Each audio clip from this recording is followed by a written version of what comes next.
Greetings. Welcome, everyone. Welcome to One Love Center for Spiritual Living. I am Reverend Rodney Gittins here with a partner in love and peace and joy and prosperity, health, wealth, all of the good that we can imagine and more. Yours and mine, Ellen Swazo, practitioner and Yay. also holistic entrepreneur. Ooh, powerful, powerful. So we are starting off today as with our new song. I'm still claiming it as new because I just love it.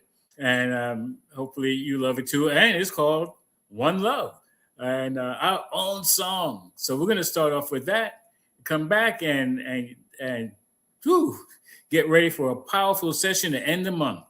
Here we go. Oh, oh, oh, oh, yeah.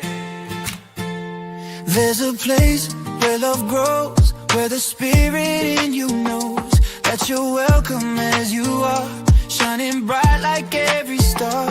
Come and learn, come and play in the sacred light of day. We're unfolding, growing free in the One Love family. One love, one life, one spirit divine, one heart, one life, your journey and mine, where compassion flows and grace abounds. One love, where love grows, love is found. One love, where love grows all around. Yeah. One love, one life, one life, one life, one spirit divine, yeah. One heart, one light, one life, one life, your journey and mine, where compassion flows and grace abounds. One love, where love grows, love is found. One love, where love grows all around. Yeah, yeah, yeah. Welcome to the sacred space, where we honor every face, the splendor of the God in you, shining through in all you do. Learning, growing, hand in hand, together we will understand. Prosperous, giving, heart set free. One love is our destiny. One love, one light, one spirit divine, one heart, one light, your journey and mine, where compassion flows and grace abounds. One love, where love grows, love is found. One love, where love grows all around. Welcome home to one love, to one. Welcome home to one love, where love grows, yeah. To one love.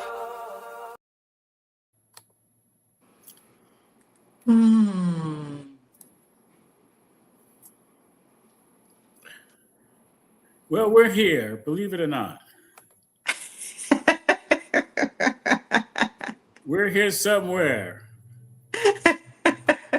Here we are. We come out of the nothingness into your space, into your home, into your heart, into your love. Thank you. Oh my goodness, I love it. So at this point, I'm going to welcome you officially, and Ellen will join us in just a moment, okay? And yes, so it's a great opportunity because we love you, and we want to make sure not only that you know it, that you feel it. And so we are on a mission. Our mission is to provide a stable and welcoming community for all who choose to learn, practice, grow, and play in their unfolding of their understanding of spiritual principles and spiritual living. That's what it's about, allowing it to unfold. We're not forcing anything. We're not force feeding information. You know, we're on a mission which invites each one to embrace spiritual principles. And we envision a world as a sacred environment where spiritual living flourishes through the continual growth and development of learning. And I would say the learning and education, the application of spiritual principles. And really, I'd like to change that to education, because it really is about learning from the inside out. And One Love Center, we practice compassion and service, love and action, and prosperous joyous giving in our community.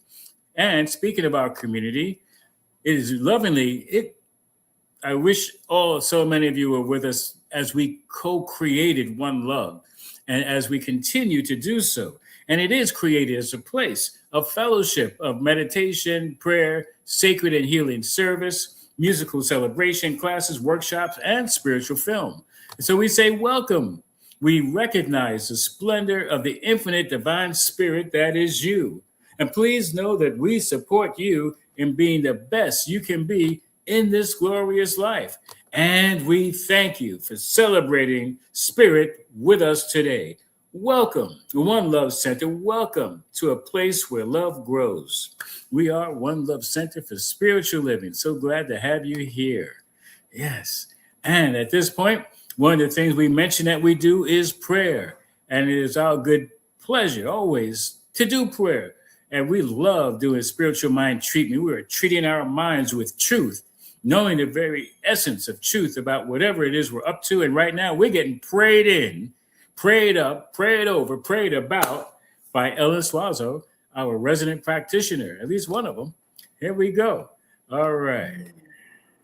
So let's come into that space, center ourselves, and we're about to do an evocation. An evocation is to invoke the being, the love, the God, universe, energy, whatever you want to call it. It's always there, but it is for you and me to become aware of it. Just like the breath that breathes us. You know, we don't even think about breathing, yet it always breathing us. So just as the breath, God is always in us. And so just like we don't think about the breathing process, we don't think about God all the time. So right now, we aligning ourselves with that divine beingness that is us, that is me, that is you. And in this space, as we start this celebration, this Sunday celebration, we give thanks for this time together. We give thanks for the love, for the health, for the unity that brings us together, for the willingness, for the inspiration that inspire us to be here, whether you are here right now in this live broadcasting or you watching it later. Doesn't matter. What matters is that you feel inspired, called to be here, to feed your soul, to remind yourself of the greatness that you are, that I am. And whenever I say I'm speaking about you as well. And so what I know is that there's only one God, one mind. And what I know is that that power is here within, with us, with each one of us, as we celebrate this Sunday, as we continue to go into the theme of the month, as we continue to explore, as we continue to evolve, as we continue to remember who and whose we are. I am knowing that technology is working perfectly. Everything is flowing with ease and grace. I am knowing that Reverend Rodney and I are being channels of love, allowing ourselves to just speak the truth that comes in us, as us, through us. And I am just saying yes to this service. And I am saying yes, that your souls are being fed with what you are requiring for today and the rest of the week. And so it is, and now it is. Ashe, amen. And so it is, and now it is. Thank you so much, Ellen. We are officially prayed in and prayed up.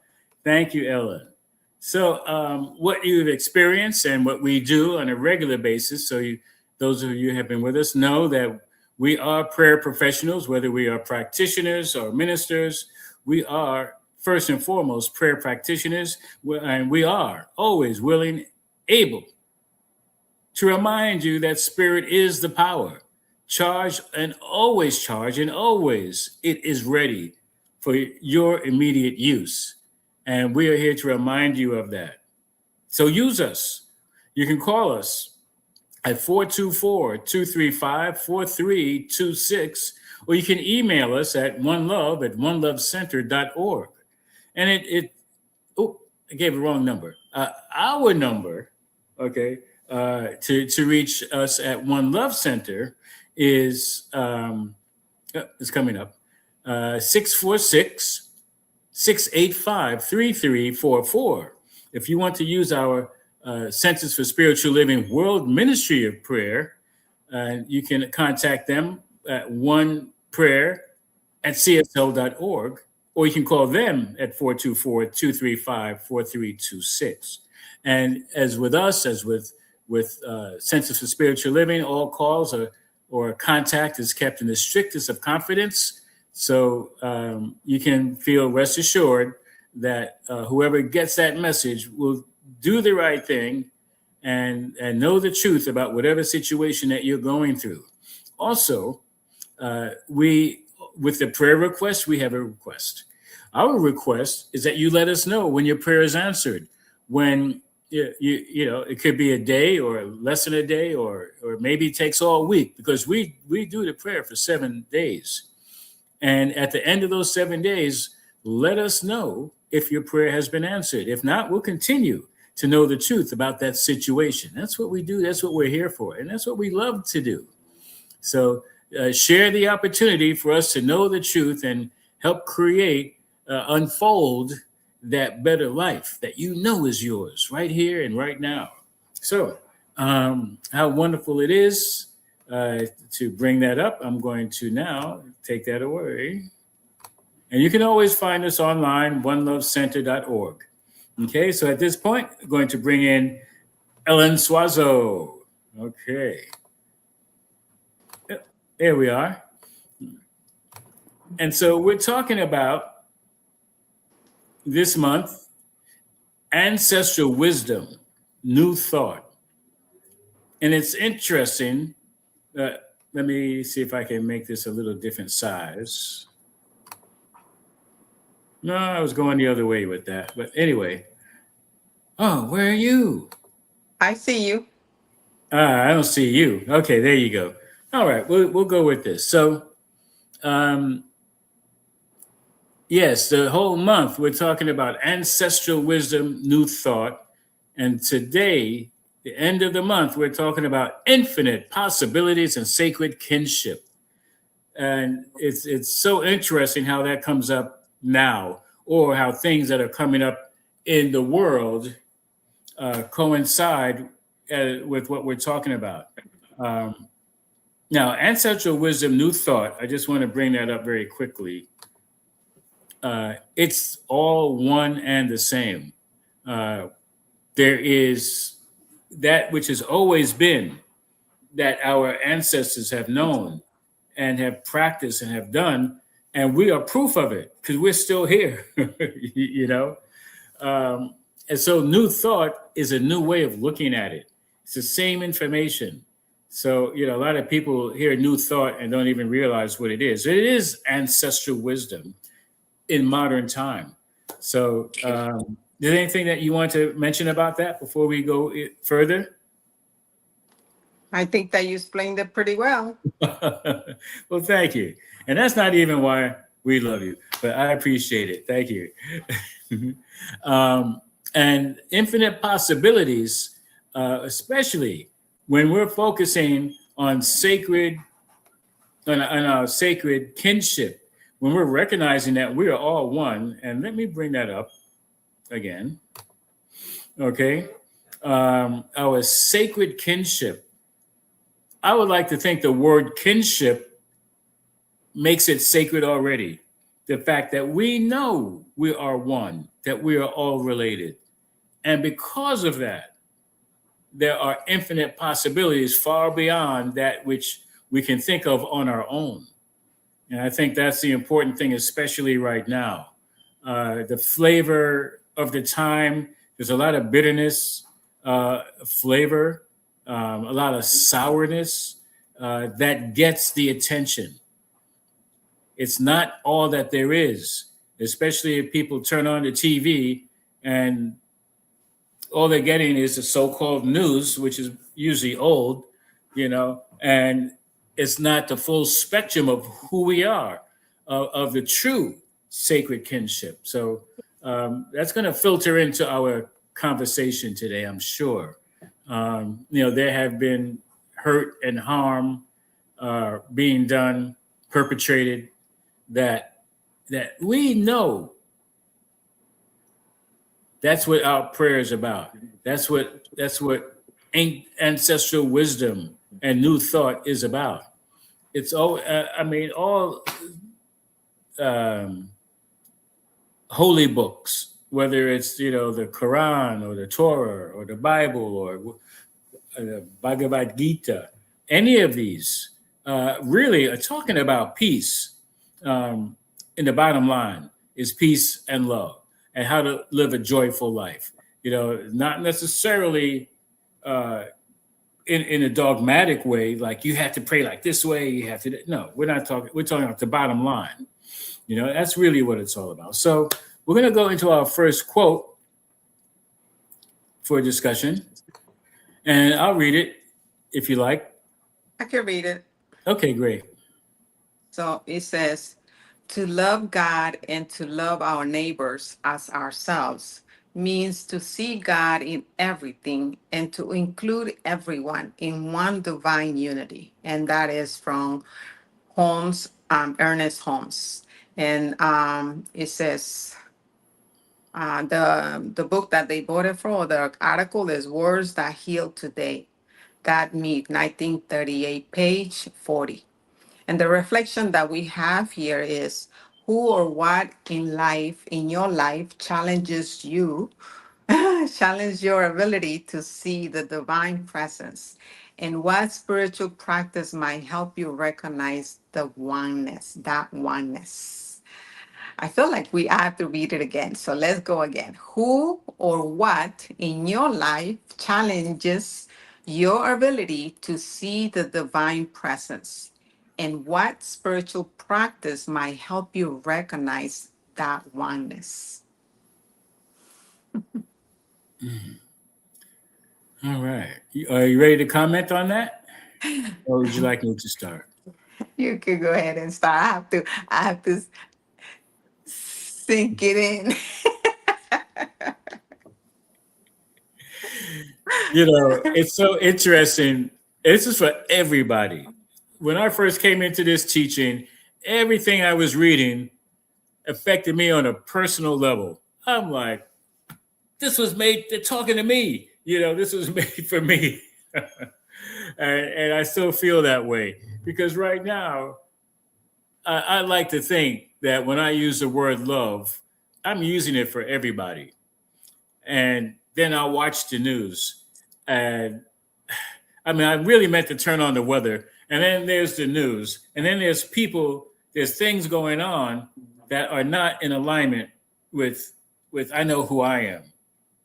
And so, yeah, something comes up for me, a judgment about somebody murdering somebody, about that person who pulled the trigger, about the abandonment of law when it comes to letting somebody get away with stuff. And how do I include everyone in that one divine unity?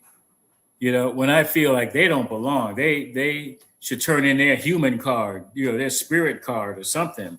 Like how to me, yeah, that's a challenge. When I see injustice, when I see that kind of harm, it's like kind of hard to see the divine presence for me, to see the divine presence. And the spiritual practice for me is about, I don't want to think that or feel that or believe that anybody is less than human or is not spiritual, not made by spirit, not a creation of the divine. And so the thinking has not to do with who they are, has to do with what I think and what I believe and what I know. And the spiritual practice at first is to be still. It's not even meditate. It's like I don't want to think about anything. I'm not even trying to meditate. I just need to be still and just allow whatever thoughts I have about the situation and about myself thinking about the situation to let it go. I'm like, you know what? Right now in this moment, no matter what happens, I'm the only one feeling it. And so who am I and what do I choose to feel in the moment? And that brings me back to oneness. That brings me back to the infinite possibility that, and it's not so infinite. It's not such. It's an infinite, definite thing that this too shall pass. That whatever happened, there's a higher calling for everyone involved. That's helps me get back to the oneness. That things aren't happening necessarily perfectly like I think they should. However, as long as I can stay rooted in the belief that we're all one and no one is exempt from living a higher, better life. Anyway, that's what comes up for me. So what comes to me is you started, I'm not sure if it was through as we started or before coming alive. You said everything is an opportunity. Mm. And when I see things that are in my mind that I just judge them as not of God or as God, then that is my opportunity to remember the oneness. Mm. And so we are often must be reminded that there's only oneness, regardless of what it looks like. What I have learned in my journey is that in spirit, there's no good or bad. Mm. Our humanity, we live in this polarity, call us to judge and call things bad or good. Yet I'm becoming more and more and more able to see that they're not so good things also have a purpose. And a lot of times to remind us, because there's something in us that pushes us to be still. Mm-hmm. And to remember that regardless of what that person or thing or whatever situation, what is the good in it? What is my benefit that I'm looking at it, as I'm paying my attention to it? What is it telling me?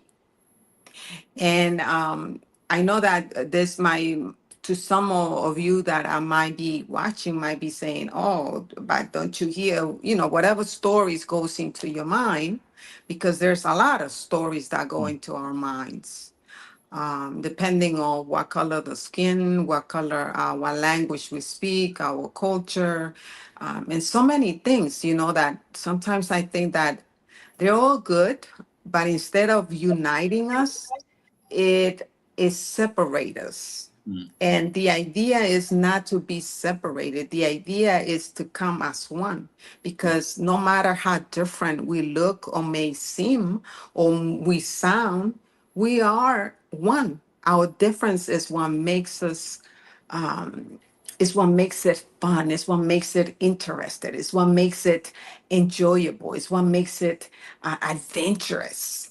And yes, there are things that are horrible.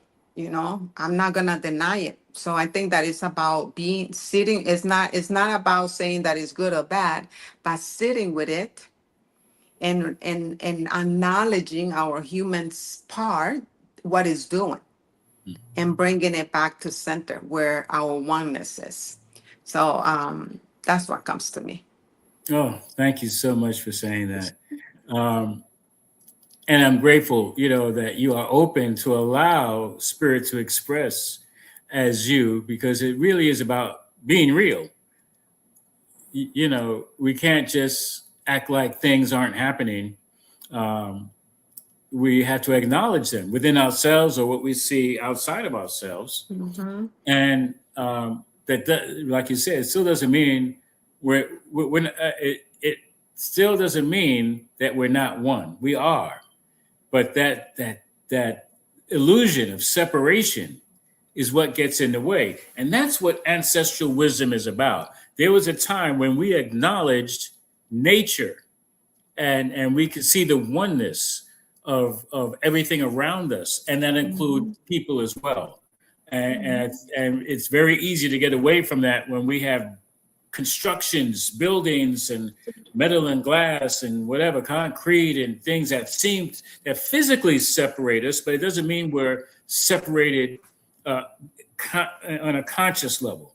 And that's where the teaching needs to bring us back to conscious awareness of our oneness, even though we seem to be apart physically. Mm-hmm. All right, so let's go into the next quote. Okay, here it is. Mm-hmm. It says, our belief sets the limit to our demonstration of a principle which of itself is without limit. It is ready to fill everything because it is infinite. That's from Ernest Holmes' Science of Mind textbook. Actually, it's The Science of Mind, A Philosophy, a Faith, a Way of Life by Jeremy Tarcher. So it's about Science of Mind in Ernest Holmes. This is like one of the main tenets of our philosophy. You know, we say, change your thinking, change your life. And so our belief sets the limit. You know, this whole year, our theme is open at the top. You know, we have each and every one of us will have a belief about where the top is. How high is your top? Your top may be higher or lower than somebody else's. So that's why things show up differently for different people based on our belief. You know, the limit to our belief shows up. It's the demonstration of the principle of the law that has no limit. So we're the ones that limit our use of the law because it's ready all the time. You know, so I love that. So it says here, what beliefs about yourself or your life might be acting as invisible boundaries to the infinite's desire to express fully through you? That's interesting. Well, for me, a lot of the beliefs I have were formulated at a very young age, and I'm still working on uncovering those hidden beliefs. I mean, the actual belief might be hidden, but what's not hidden is how it shows up in my life. So how do I know what that hidden belief is? Take a look at my life and see if I've created boundaries.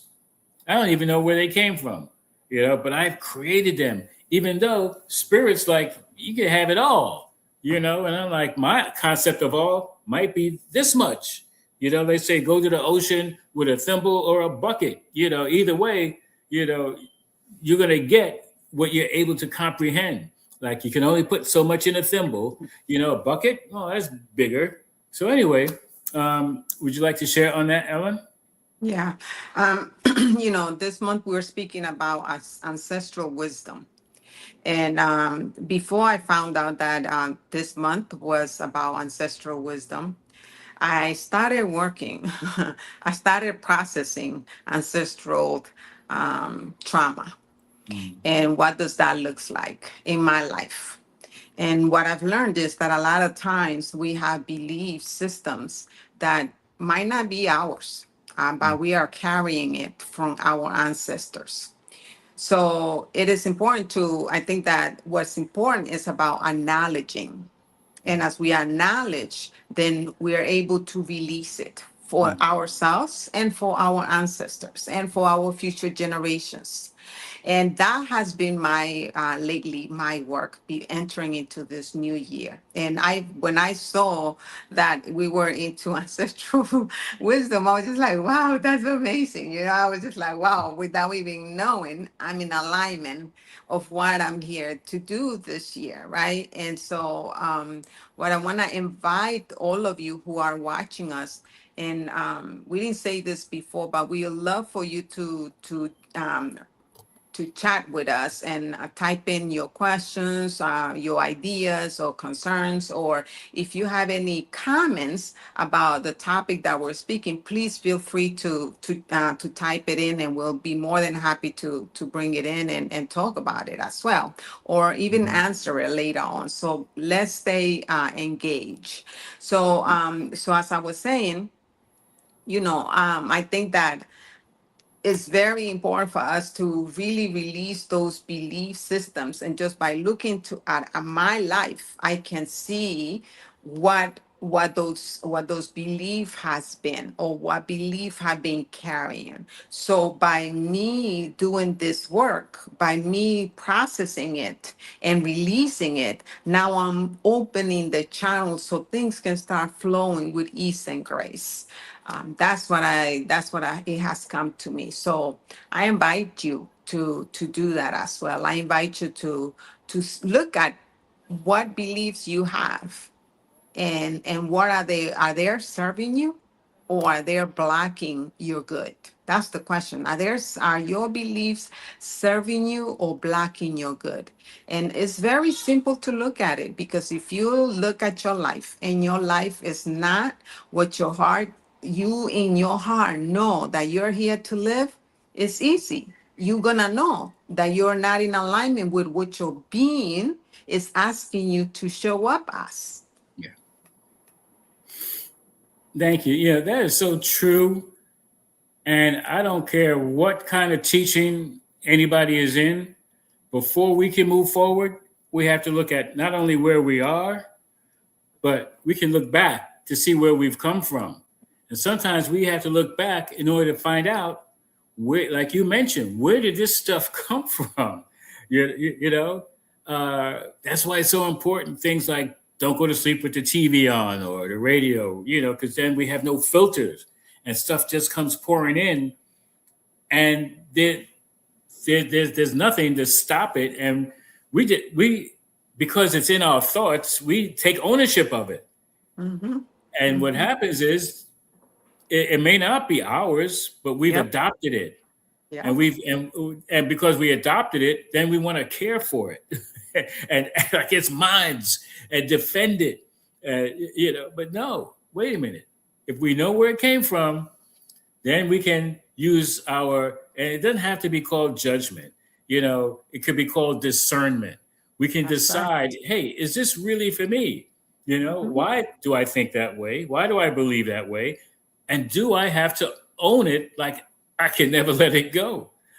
So thank you so much. This is what we have to look at. That's why we have, we want to continue to offer classes and workshops and go to conventions and conferences, so we can be, as we talk about, being open at the top.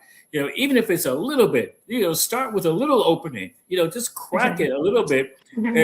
Crack that top just a little bit. You shake up a bottle and you twist it open and stuff comes shooting out. Yeah, we can do that with ourselves. And you can't put it back in once it's out. Let it open. I think there's some fresh air. So let's do another quote. So this And one, it says, Robin Wokimedet. It says, the land is the teacher. All we need as students is mindfulness. Paying attention is a form of reciprocity.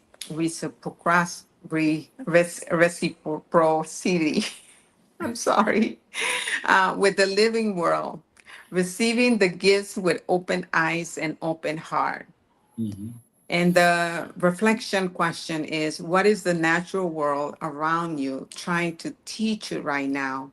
And how might you practice deeper attention as a spiritual act of reciprocity? Well, I'm glad you asked. It was, I believe it was yesterday. Uh, I'm out here in St. Croix, the Virgin Islands, working on the land, working on the farm, and uh, with my family, we bought a shed. Got a cousin helping me put this together. I'm helping him. He knows what to do. And he left. And so I'm putting some stuff together. I'm putting a door together. And this bee came to me and started buzzing around me and wouldn't let me go. He's in my face, is on landing on me and everything. I'm like, what is going on? You know, and I'm walking away, it's still with me. And I go to the car, I get some bug spray, and then it finally goes.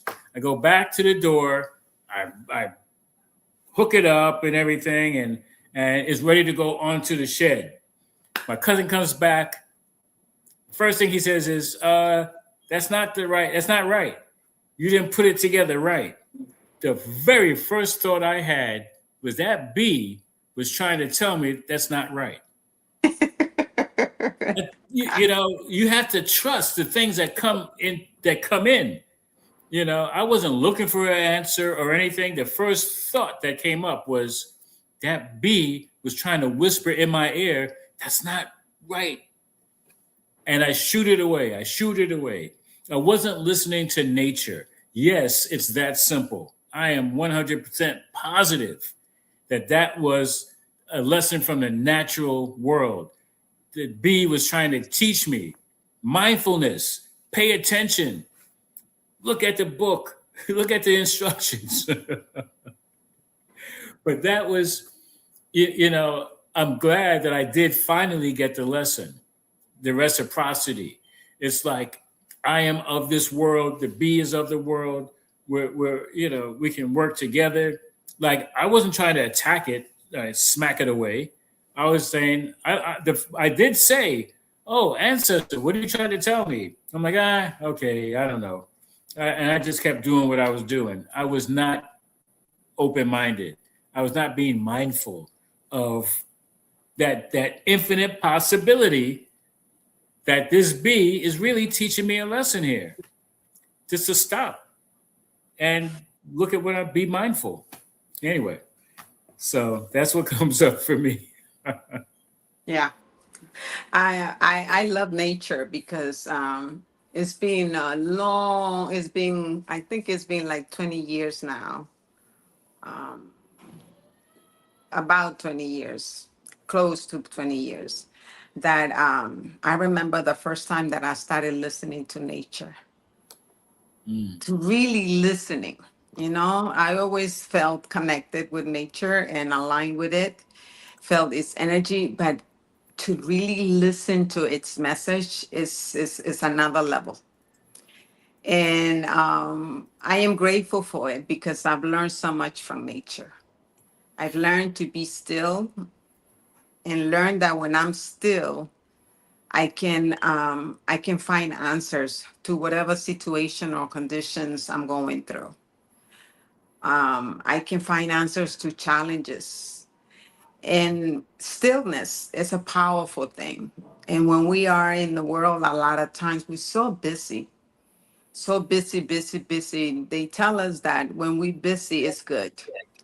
But I've learned that being busy all the time is not true, that it's good. It's not true. It's a lie.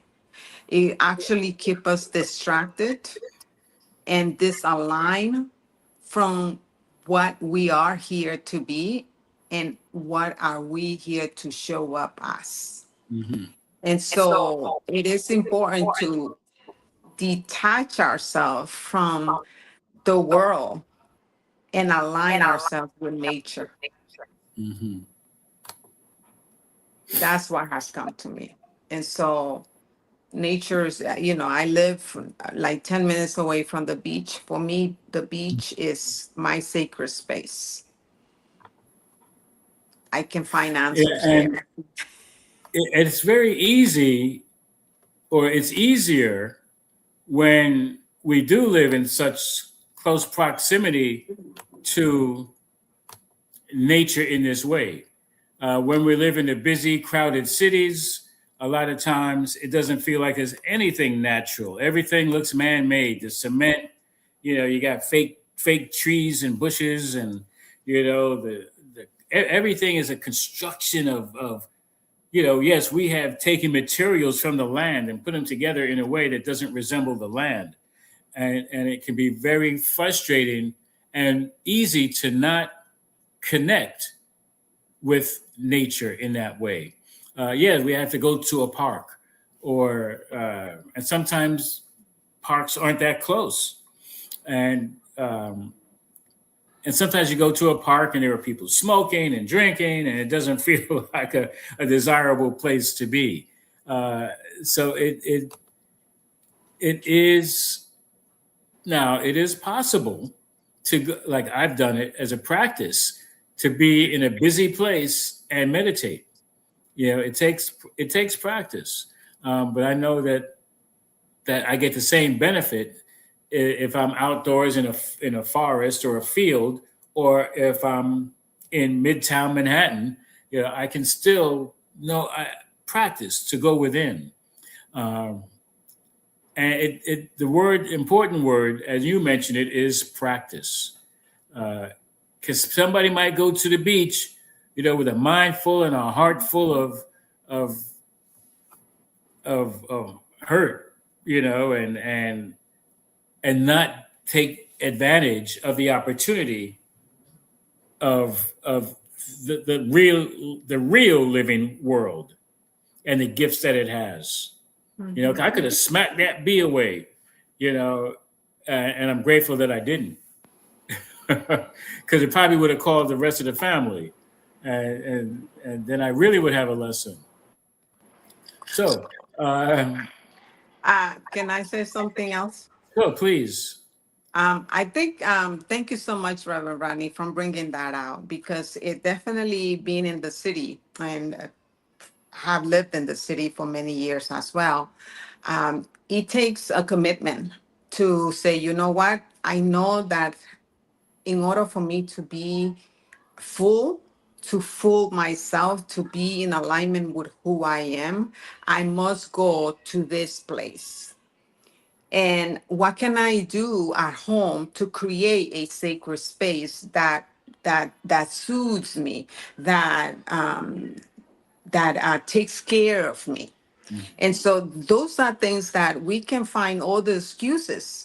Yes, it's true. I have the beach 10 minutes from here. Yes, it's true. It might be living in the mountains and I could just go outside and be around trees. Yes, all that is true. But it's also true that I could be in the city where natural things is harder to find. But if you find a tree, you might hug that tree. Even if it's one tree, you can go and hug the tree. It doesn't matter what other people think of you, but if you know that that's what's going to feed your soul, because trees are so full of wisdom and so full of energy, it's the same energy that is within you. It's just that you're looking at it. So what you're looking at is inside of you as well. Okay, so I just want to make sure that I do say this, because I don't, no matter where you are in the world, no matter your situation, know that you have the power to create that in your own space. You can bring a plant, buy a plant, or get a plant and nurture that plant, water that plant. And as you water that plant, believe that you watering yourself. Yes. Okay? So make that plant a symbol of you. And that's a practice. Right there is a practice. You don't have to sit still and on a corner or meditate. By you watering this plant every single day and being present, 100% present, watering this plant, I promise you that is a practice. Mm-hmm. Absolutely. Yeah. Thank you. And that is important, because that's called infinite possibilities. We are open to different ways that may be beyond the way we can conceive of by ourselves. So out there, if that probably answered somebody's question. I have no doubt. Yeah, they're like, and it didn't have to be anything big. You could go out and put something in a little pot and nurture that little thing and watch it grow. Yeah. And as it grows, you grow. As you grow, it Right. grows. Yes, yes, absolutely. So we have a couple of quotes we're gonna bring up very quickly and go over them. It says the measure of our compassion lies less in our service of those on the margins and more in our willingness to see ourselves in kinship with them. Gregory Boyle, barking to the choir. And I think that's interesting because sometimes we want to do, and see people still as separate. Oh, that poor person. Oh, but for the grace of God go I. But we don't see ourselves in kinship with oneness with them, which doesn't mean that if there's somebody hungry on the street, I have to go sit with them and be hungry on the street.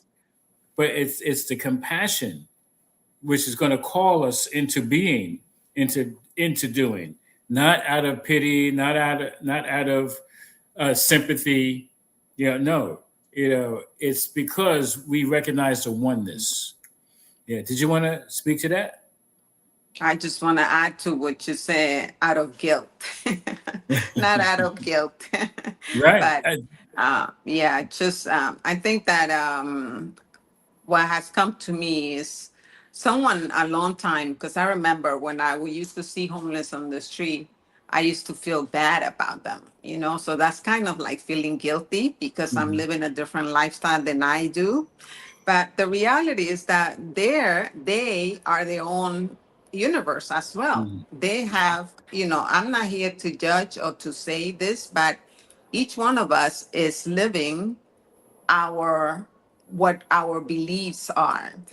Each one of us is experiencing what our beliefs are. Our life, we just have to look at our lives, and our life will tell us what our belief system is. So then when I started putting that in my mind, I say, you know what can I do for them as I do for myself?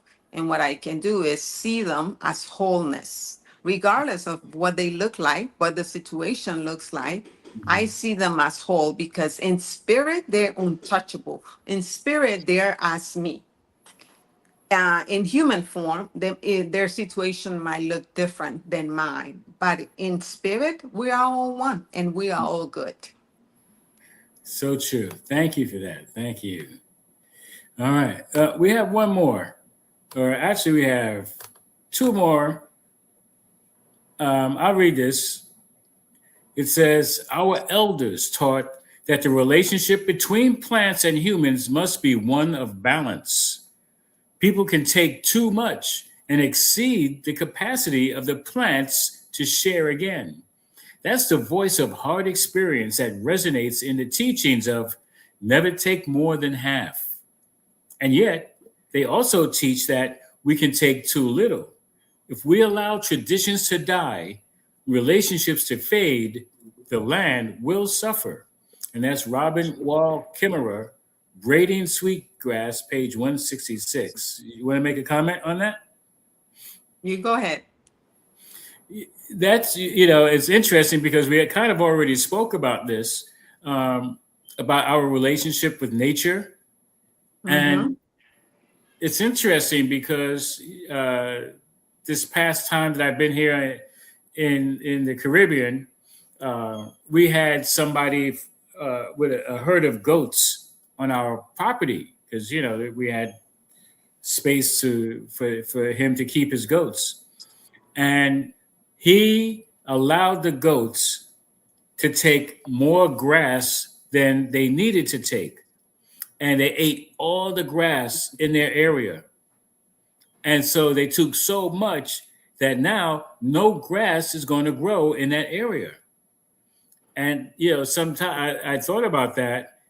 Even today, we saw somebody else's sheep in the road that they overgrazed their area, and then went looking for grass someplace else, and they could have got hurt crossing the road.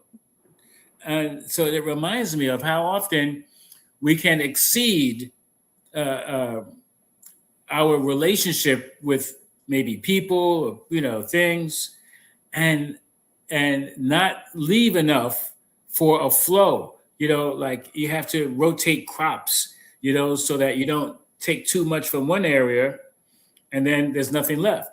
And then when you go to the next area, you take all of that too, and there's nothing. There's no flow. There's no resonance. There's no use of energy. So you don't take more than half, but take what's necessary because you don't want the grass to grow so high. And I think it's the same with ourselves about the relationship being in balance with one another. Mhm. It's like it doesn't have to be 50-50. However, there needs to be an exchange, enough to flow, and where it doesn't feel like somebody's trying to take it all. And then I know for myself, I want to put up a barrier. That's going to stop the flow. You can't have it all.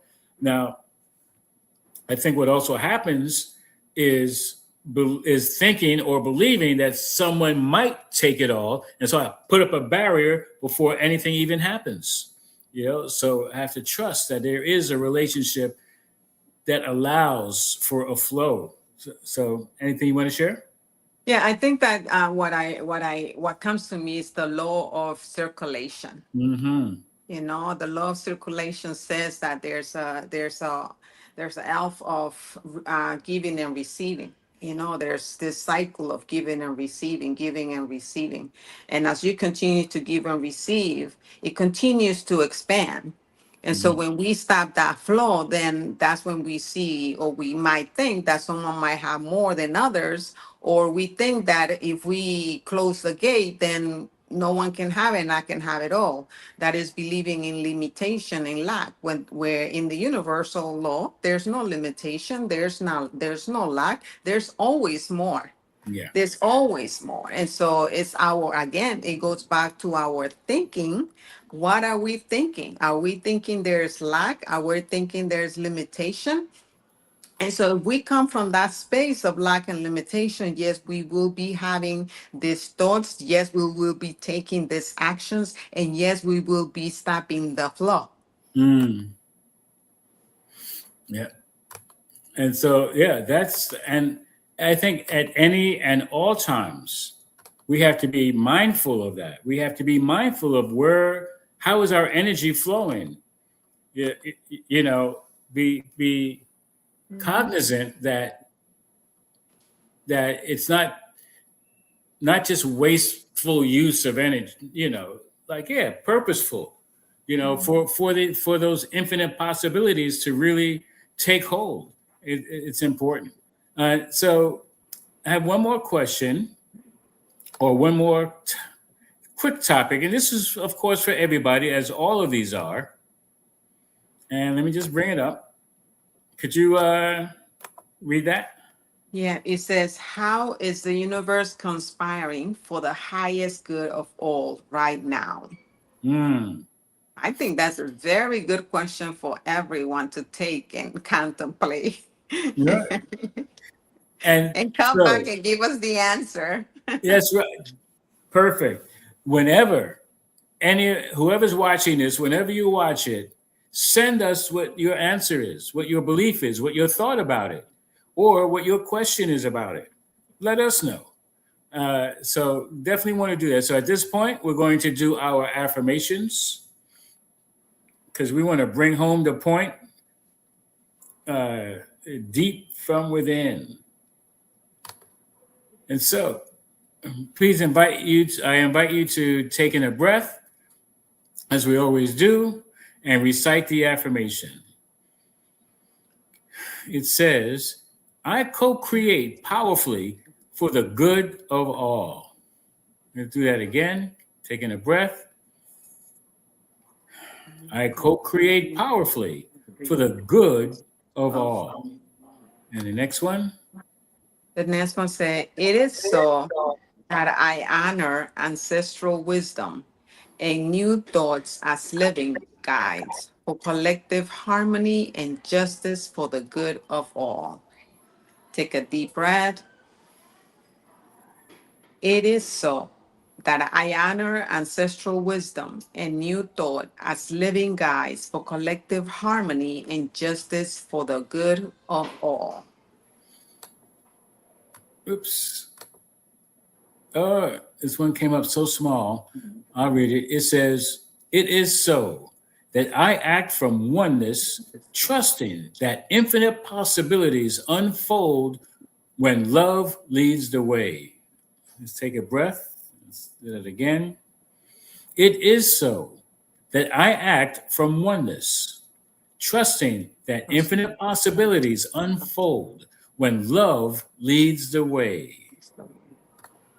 And so it is, So it and now is. it Now is. it is.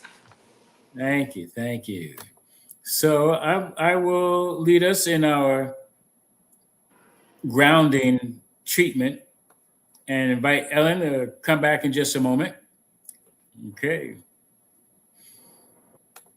And so right here, right now, is always the opportunity. Now is always the opportunity to come from that place within.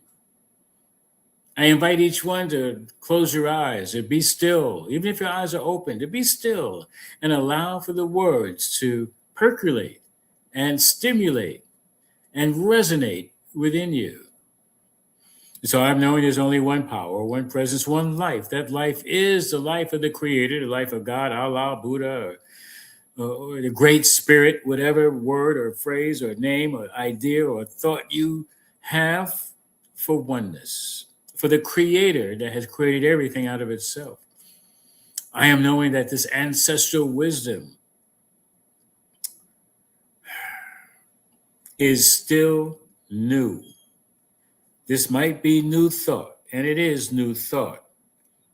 However, the words may have changed over the years, over the centuries, the generations, the eons of time and space, that there is still the truth, still the spiritual truth as it shows up here on earth, that there's only one life. That life is God's life. That life is perfect. That life is whole and complete. That life is my life now, the life of each and every one here in the now. In the now, whenever each one hears this. And that it is, now is the order of the day. Now can only show the presence of oneness in the now. In the now shows the infinite possibilities of harmony, of life in all of life. Right now. Right now means there is no need for hurt or harm or hate. There is no space in reality for war or insurgency. There is no place because all there is one. It is the presence of the divine living its life through each and every ones of the one, in which each one here is of the one. So therefore, the I am is that which I am in everyone, everybody, everywhere.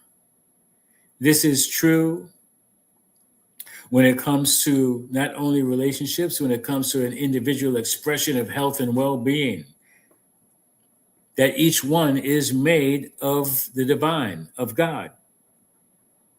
And therefore, knowing that God is the creator, all powerful, it cannot be hurt or harmed. It cannot be sick. And that is the true nature of each and every one. That each one is resilient and resounding health, mind, body, and spirit. And I give thanks for knowing this, knowing that the power to create, to co-create, to recreate is available in each and every one.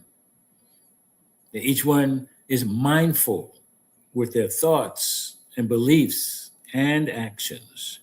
I know this is true when it comes to finances, that each one says yes to the infinite abundance of the universe, which says yes. And each one gets to hold out their hand, to hold out their pocketbook, their wallet, open up their bank account to receive of the blessings that are continually flowing. I am knowing this is true for each and every one. I am knowing this and allow it to be the truth spoken into the law of divine right action. And each one gets to say yes to it, to know that yes, even my ancestors speak the word of abundance, of prosperity. Had to be, otherwise each one of us would not be. I give thanks for this word spoken into the law. It is already making it so, already showing up, already manifesting in ways seen and unseen. And each one simply activates their greater understanding, their open at the top, their mindfulness to say, yes, I agree, I accept, and I allow for this good to flow right here and right now. And I affirm it by saying, and so it is, and now it is. Yes. So at this point, that is absolutely what we do. We call it affirmative prayer. And we call it that because we are affirming the truth about any and all situations. So One Love Center, we are prayer professionals, ready, willing, and able to remind you that spirit is the power, charged and always already within you for your immediate use. Call on us. You can use us. Send us an email at onelovecenter.org. Your all prayer requests are kept in the strictest of confidence. And we do prayer treatment for a period of 7 days. At the end of 7 days, you can contact us and let us know, hey, my prayer was answered or it was not answered. And so we will continue to pray. We believe in push, pray until something happens. So you can email us at onelovecenter.org, leave a voicemail message at 646-685-3344. Or you can use the World Ministry of Prayer, Centers for Spiritual Living. One prayer at csl.org is their email. Or you can call them at 424-235-4326. So you can always contact us on our by email or go to our website for more information about things. So this is our time about abundance, affirmation of abundance. You know, we are grateful for your donations. We are grateful for all who have given over these 13 years or more, actually. And there are different ways to give. You can go to our website, go to donate. You can use PayPal. You can use your own banking information. You can use the Cash Me app, which is $OneLoveCSL. We're going to go into our affirmation of abundance. And please recite with me that, and I love how Ellen does it. Come on, Ellen. She always says, yes, see, she has her hand over her heart. She knows how this energy flows. It says, together, money as one of many gifts of spirit is good. As I share my offerings, I know that I am actively creating a space to receive more gift, more money, and more good.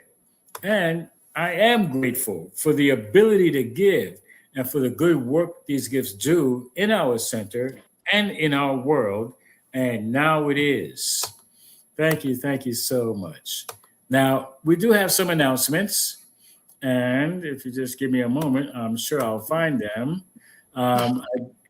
We'll do the best we can with this. First and foremost, you may be able to tell that we could use tech assistance. I'm handling that today. It's we are requesting a member for technical assistance in managing our broadcast. You can call us again at that same number, 646-685-3344, or email us at onelovecenter.org to be of service. Bless you and thank you. I'm going to have Ellen speak to this because she knows something about this. And yes, it's return. So yes, we have a retreat, return. Oh, you took it off. Okay, return to radiance flow. It's a getaway in retreat to Puerto Vallarta. You can come, right? That's what it is. Yes. Okay. So I want you to join me on this destination retreat in Puerto Vallarta, and you can go to that link that is showing there. I have videos on my social media that you can find out more about it. So just follow me, get the information so you can come to this retreat. I invite you to renew, to recharge, and continue to evolve so you can really live the life that you are here to live. Absolutely. And I'm just going to put that here in the comments so folks can have that. We also have, since I'm still here, we also have a convention of Las Americas that is coming up in July 21st to the 26th. So save the date for those dates in Puerto Vallarta, in Mexico. That will be in Chapala, Mexico. And we do this convention every year. And you're welcome to come, even if you have never been in one convention. This is a place to be. This is a place to come and commune with lots of people, a lot of fun, dancing, eating. It's a lot. It's not just learning, but it's just the camaraderie of being around so many leaders that you can get in one place. Reverend Rodney is going to be celebrating his ordination there at the convention. Lita will be celebrating her becoming a practitioner. So come and join us and celebrate and be part of us. And so make sure that you save those days, July 21st to the 25th, and you can send me an email at codaslasamericas@gmail.com. And we have a payment plan that you can start setting up together so you make sure that you don't miss this opportunity to commune with us. And it's also a great opportunity to be out in nature. There's this harmony with so much there. I've been there twice already, and it's great. Got to celebrate my birthday there last year. Yes. And we'll do so again this year. But it's a great big lake. There's plenty of open space. There's mountains. There's just, and you really feel one with folks, So you definitely want to check that out. I'm going to put that information also in the comments for those who didn't get that email address. And there's a few more things coming up. There's the Center for Spiritual Living Convention in Reno, Nevada. That's coming up. And there's also the People of African Descent New Thought Convention in Unity Village, and it's going to be in August. So there's a lot. You can just look all this stuff up. If you have questions, send us an email or a phone message, and we'll give you everything you need. Okay. So, any final comments? Stay open at the top. Oh, I think that's it. That's it. We're going to do our closing prayer together. And you want to start? I'll finish it. Sure. So let's take a deep breath as we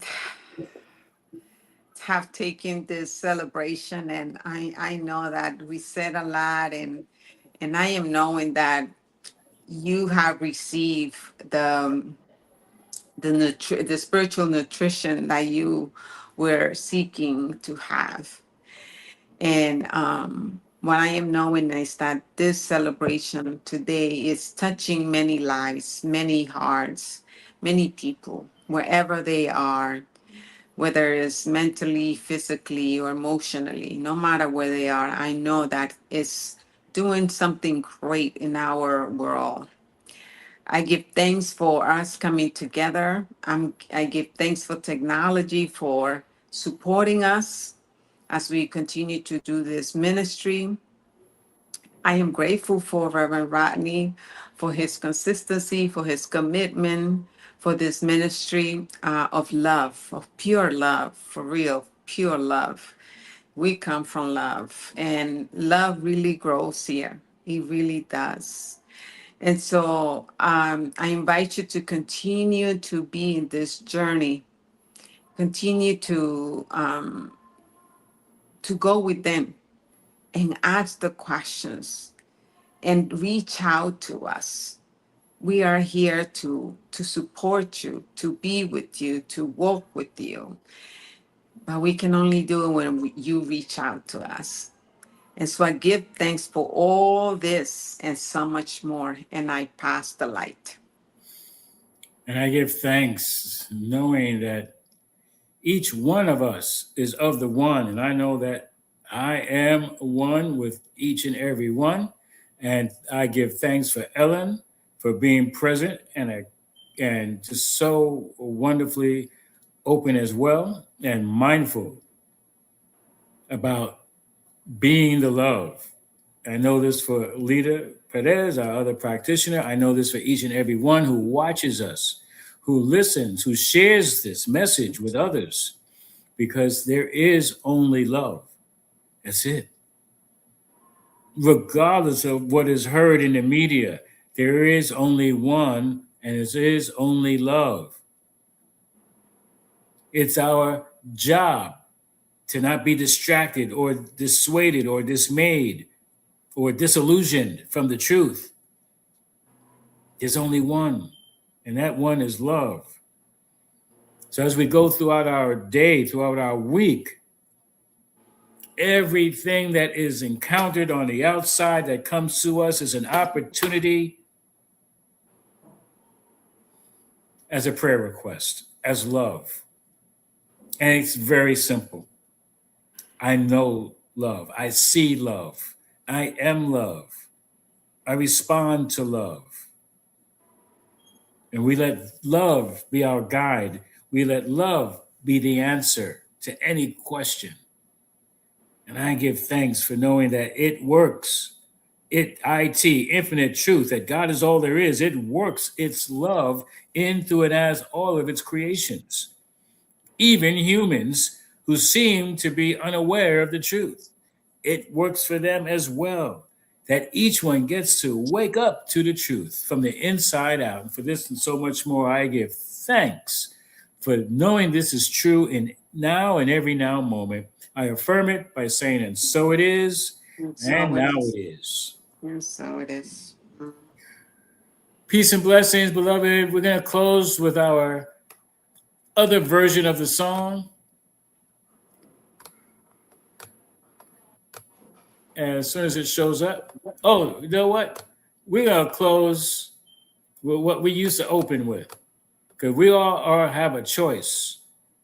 And let's choose wisely with ancestral wisdom, choosing heaven.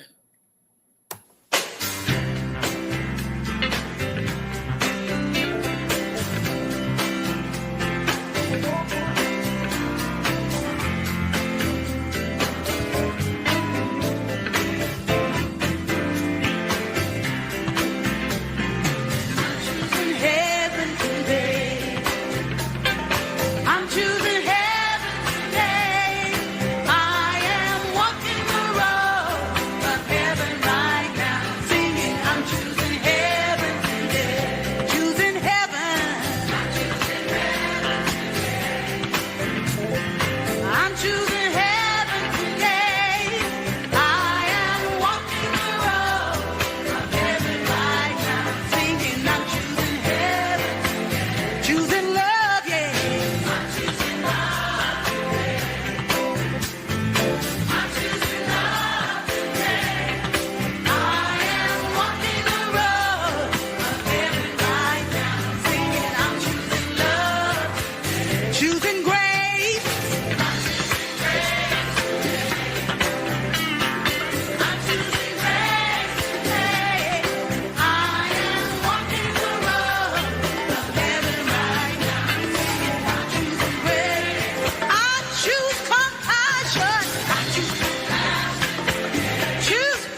Choosing heaven. How is the universe conspiring for the good of all? We get to make a choice. Let's choose heavenly choices.